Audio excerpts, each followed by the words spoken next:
The great ballroom of the Gala Charity Institution in New York shone under the glow of gigantic chandeliers, reflecting the golden light upon the impeccably dressed guests. It was an evening that promised elegance and, above all, goodwill. The event gathered philanthropists, influential entrepreneurs, political figures, and the press, all there to contribute to a noble cause, fundraising for early childhood education. But that night, no one would be observed more than the guest of honor, Melania Trump. Wearing a stunning midnight blue dress that accentuated her impeccable posture, Melania exuded grace and serenity as she walked through the hall. Accustomed to the spotlight, she maintained her composure and a diplomatic smile, regardless of the controversies that always surrounded her family. Her presence at the event was a reminder that, despite the heated political debates, her focus had always been on philanthropic work. When the organizers announced her entrance onto the stage, the audience hushed their conversations to whispers. Everyone wanted to hear what she had to say. The First Lady adjusted the microphone and began her speech with the same calm and elegance that were her trademarks. Her voice sounded soft yet firm, and her Slovenian accent only added a distinctive touch to her oratory.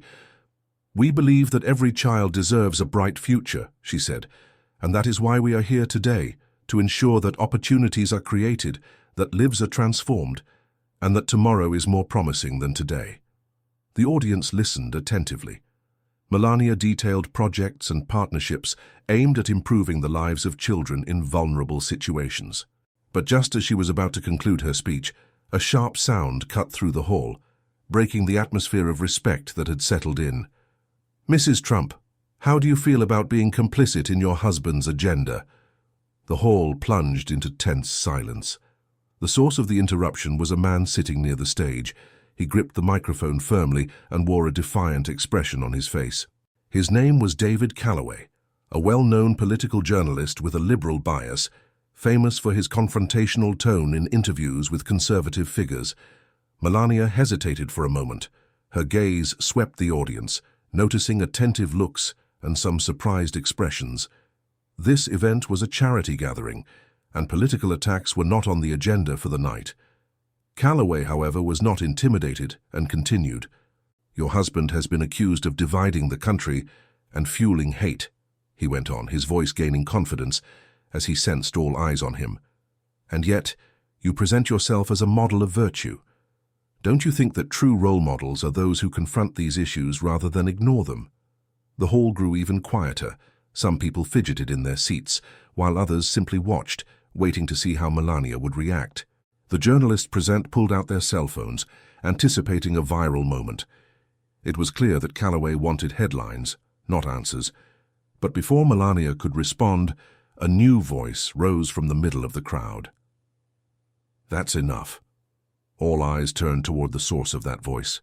Barron Trump, now 17 years old, stood from his seat and walked through the hall.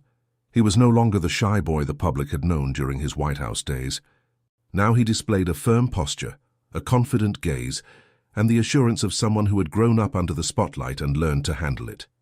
He cut through the crowd without hesitation and ascended the stage, positioning himself between his mother and the reporter. His mere presence altered the dynamics of the room. "Excuse me," said Barron, his voice firm and unwavering. "You can ask difficult questions, but what you're doing is not journalism. It's intimidation." A murmur spread through the hall. Calloway raised an eyebrow, surprised by the unexpected intervention. "Oh, is that so?" he said, forcing a smile. "Now the Trump son is going to teach me about media ethics?" Barron did not blink. "I'm not here to teach you anything, but I'm going to show you what respect means." That response stunned the audience. Calloway, who had seemed so confident just moments before, now displayed a slight discomfort. He tried to regain control of the situation.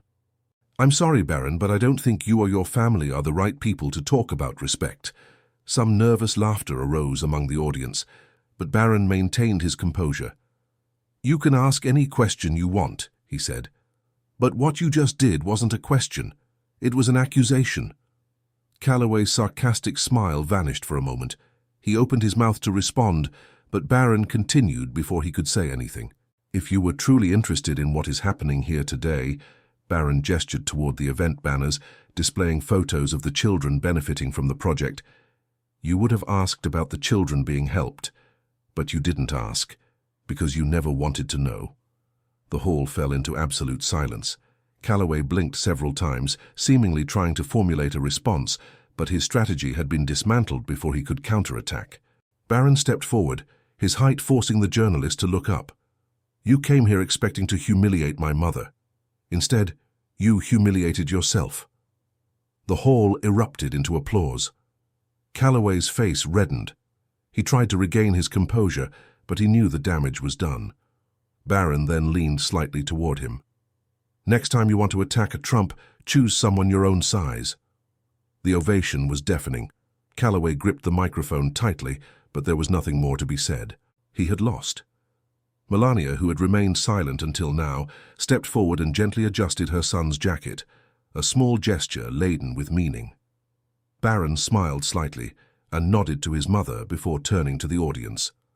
The crowd, still reeling from what they had just witnessed, rose to give a standing ovation. That night, what began as an ordinary charity event became a milestone.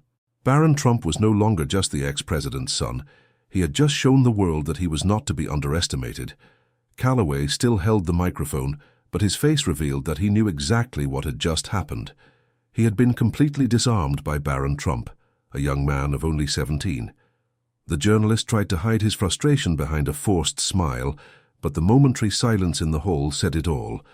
He had lost control of the moment. The audience, once divided between surprise and tension, now clearly sided against him. Many no longer saw Calloway as a reporter asking tough questions, but rather as someone who tried to transform a charity event into a political spectacle. The strategy that had often worked in interviews and press conferences had utterly failed. But Calloway wasn't ready to give up. He took a deep breath and shook his head, as if he were merely dealing with a naive teenager. "You are young, Barron," he said, adopting a condescending tone. "You don't understand how the world works. In journalism, we ask tough questions. That's our job." Barron remained still, his gaze fixed on the journalist. "I understand exactly how it works," he replied calmly. "Since I was little, I've seen people like you attacking my family, distorting facts, and ignoring what really matters." Calloway crossed his arms, trying to maintain a confident facade. "So you're saying that journalists can't question your mother?" Barron raised an eyebrow, as if he had just heard something absurd. "No, I'm saying that if you truly cared about journalism, you would have asked about her initiatives, about the charitable projects, about the children this foundation helps. But instead you came here to provoke and generate headlines."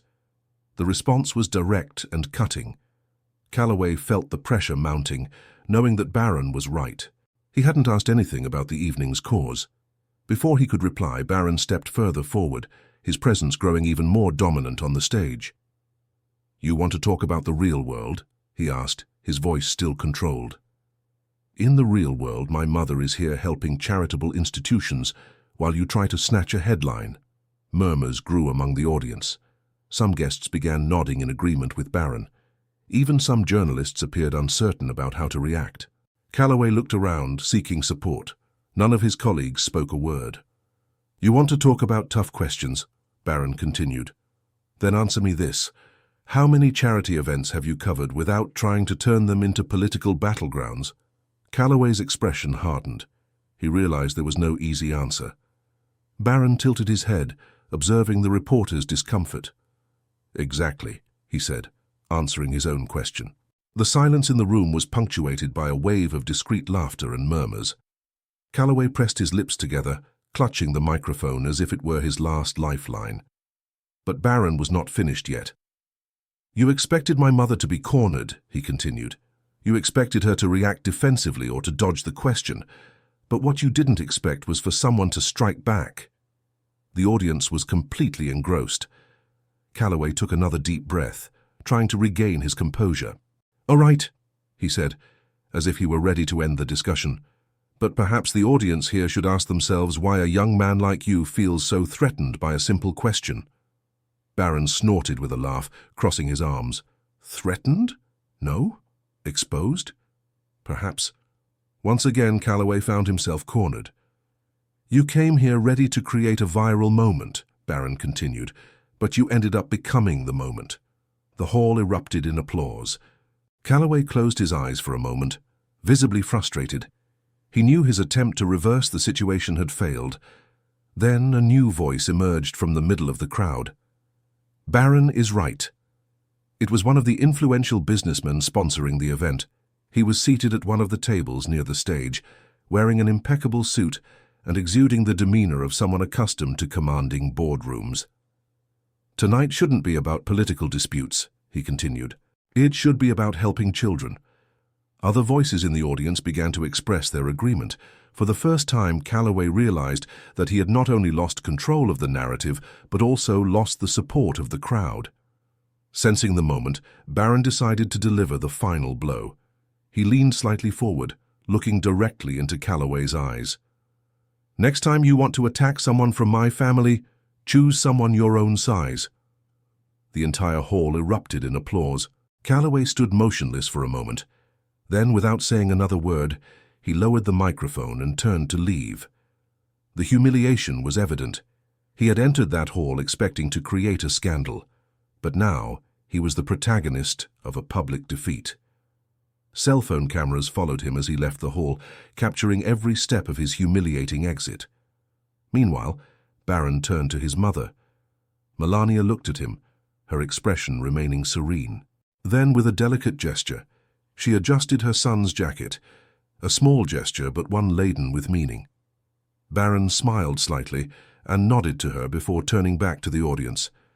The crowd, still shaken by what they had just witnessed, rose for a standing ovation.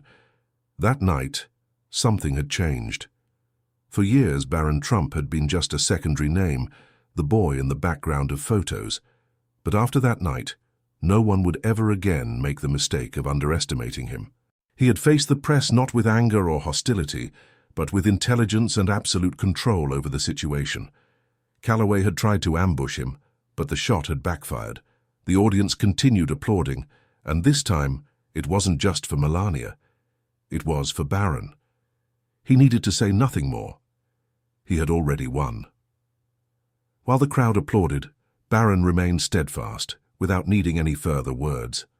The awkward silence from Calloway, mixed with the audience's enthusiasm, said it all.